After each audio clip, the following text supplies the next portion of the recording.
जो लोग घरों में बैठे हैं, जो लोग घरों में बैठकर केवल सोशल साइट से जुड़े हैं, मैं उनसे भी कहना चाहूंगा, आवाज उठाइए।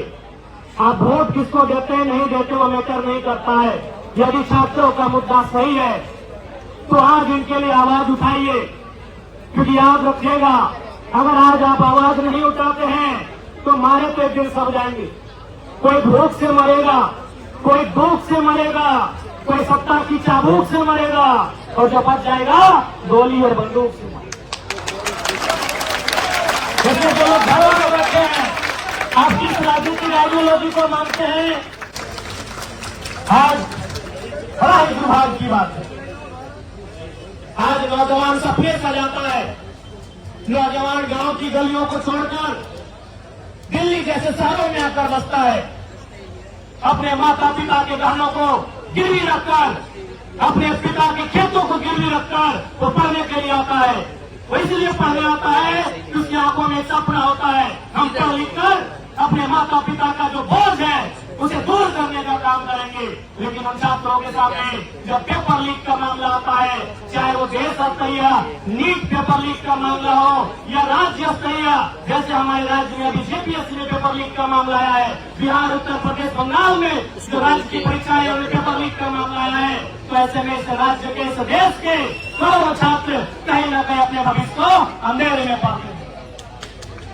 लाठीचार्ज के बिना, धरना के बिना, हाईकोर्ट के बिना प्रोटेस्ट के क्लियर होता है। इसलिए आज वो चिंता जो आज से लगभग 95 साल पहले देश के महान क्रांतिकारी भगत सिंह ने जताई थी कि आजादी तो हम अंग्रेजों से ले लेंगे, हम आजादी आज ले, 10 साल बाद ले या 15 साल बाद ले, आजादी तो हम अंग्रेजों से ले लेंगे।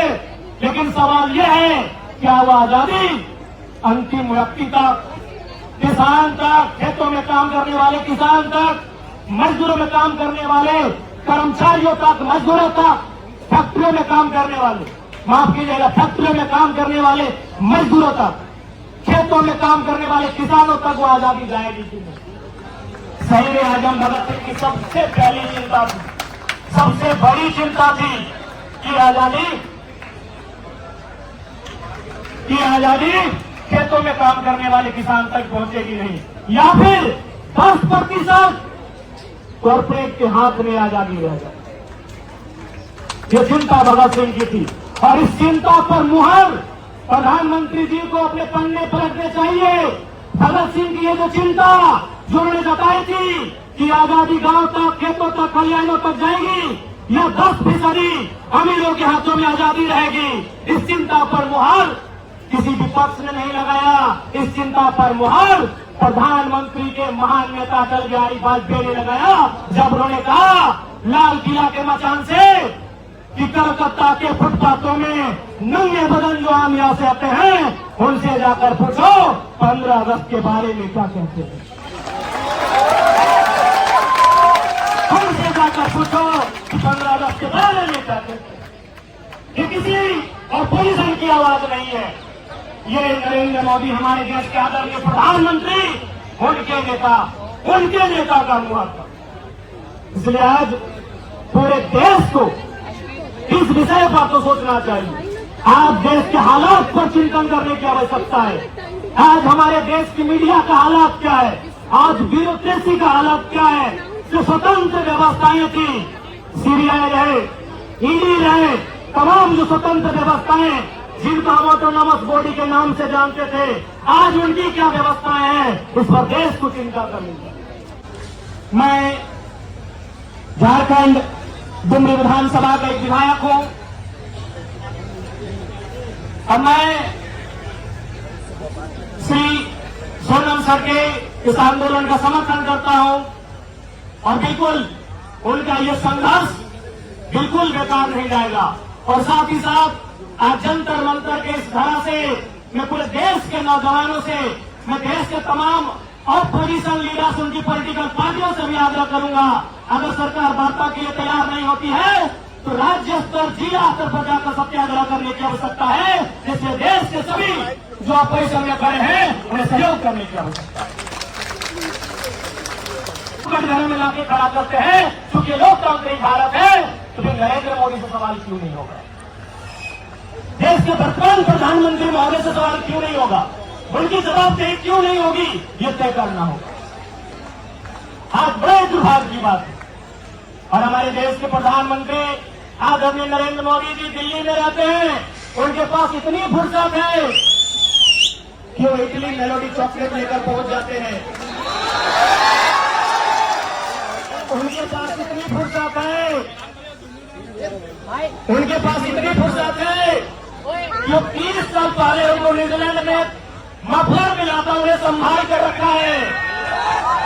लेकिन प्रधानमंत्री जी के पास इतनी फुर्सत नहीं है कि एक व्यक्ति जो जीवन और मृत्यु के सैया पर अपने जीवन को दाव लगाकर इस राज्य के करोड़ों छात्रों के भविष्य के लिए जो हड़ताल पर अनशन पर बैठा है, उनसे बातचीत की जा सके, ये इनमें हिम्मत है। ये बड़े दुर्भाग्य की बात है। ये लोकतांत्रिक परिपाटी नहीं है, ये लोकतांत्रिक मर्यादा नहीं है। सामने आना चाहिए।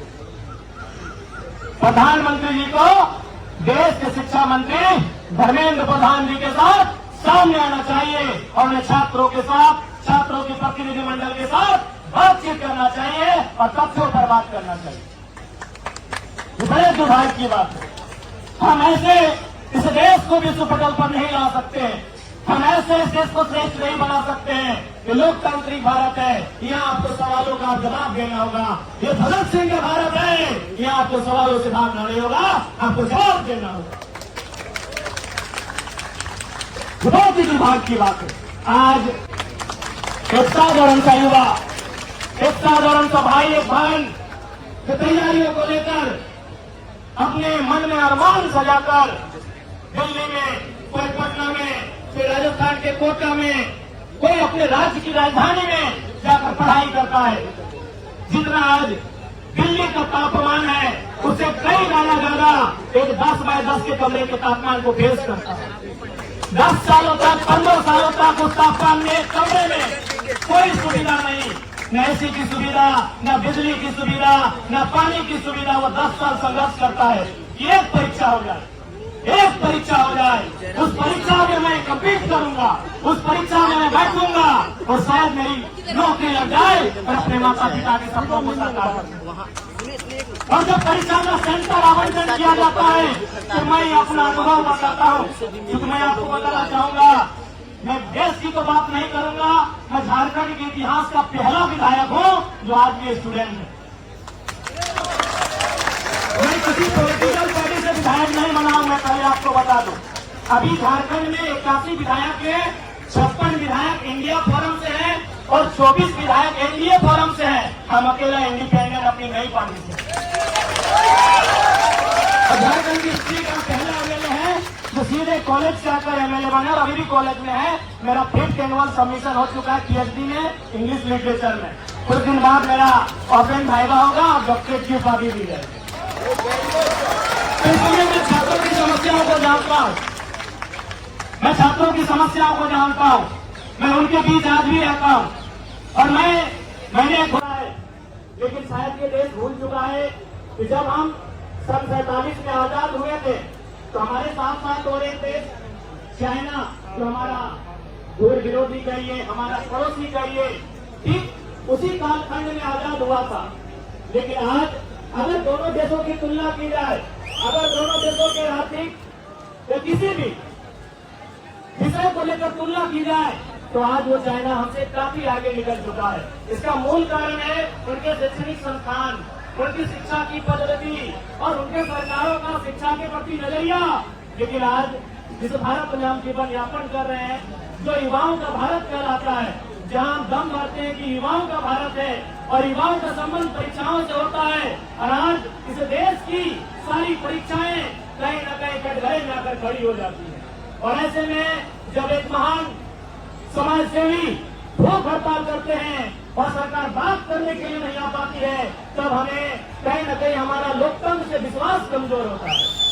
मैं ये नहीं कह रहा हूँ जो प्रोटेस्ट करने वाले छात्र हैं वो 100% सत्य है। मैं ये भी नहीं कह रहा हूँ कि सरकार के जो मंत्री हैं वो 100% सत्य हैं। लेकिन लोकतंत्र का मतलब होता है संवाद करना, उन्हें संवाद करनी चाहिए।